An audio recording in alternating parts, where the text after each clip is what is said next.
is from Jason Adair.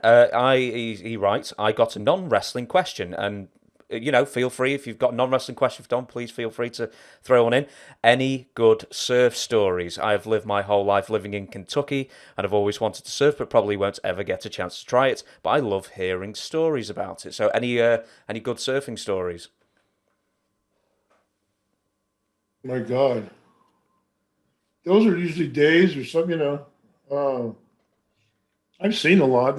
Greg Knoll, one of the big wave legends, just passed away last week. He was 84, I believe.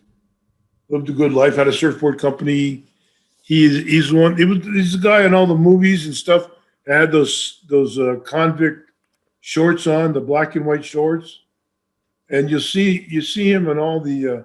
He's one of the original guys that paddled out, the Californians that paddled out to Waimea Bay back in the day. That when they were just surfing Waimea, or not Waimea, Wakaha was the big wave, and they long before jet skis or boats and a lot of these guys just paddled out and into just a unknowing sea. I mean, they read.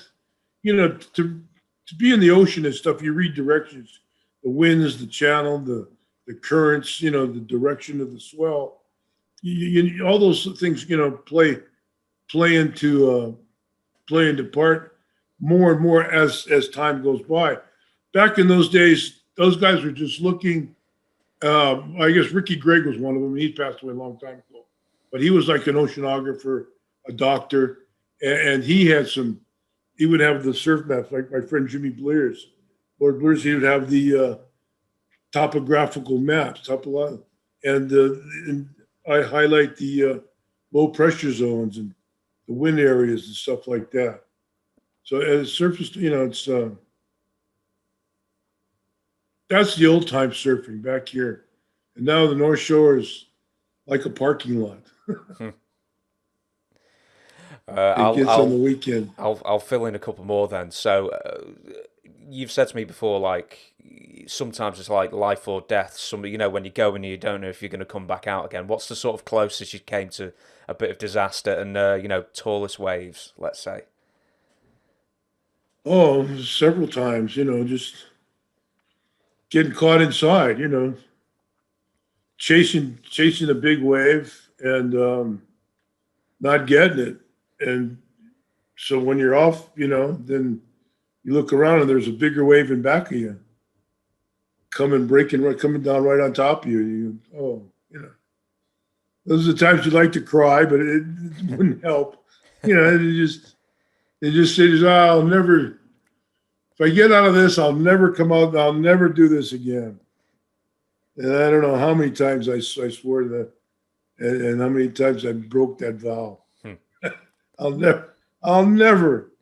And if I come up from this wall, if I come up under this way, I'll never come out and I'll never do this again. When I think 5 minutes later. Surfing in the Pacific Ocean, I think sharks. Is that just me as like a complete no idea what I'm talking about, or do you actually see sharks fairly regularly?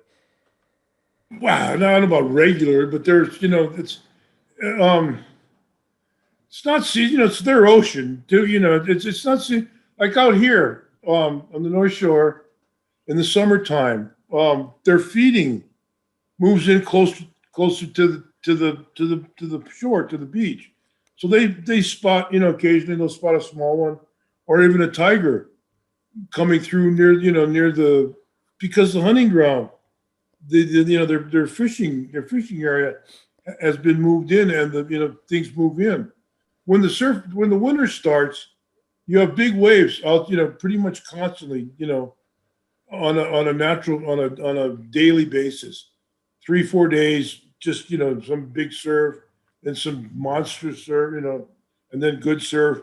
But you find that people are the only human beings are the only ones that put themselves in that predicament. Yeah, fish, sharks, turtles, they're one of the greatest, not greatest, but I was by myself right across down the road here, Camiland, out in the morning. I had big board. It was really small, but it was kind of lumpy and it was really clean. And I got this wave from way outside. I was going and I was coming by, and then the chop backwash came, and the wave kind of doubled in size, and it went up, and it was water was crystal clear. And then as it went up, there was a turtle that had been in the water, and the turtle was just poised in the face of the wave, and then it was just it's just a if you had a camera, it's one of those memories you snap, that sticks with you forever.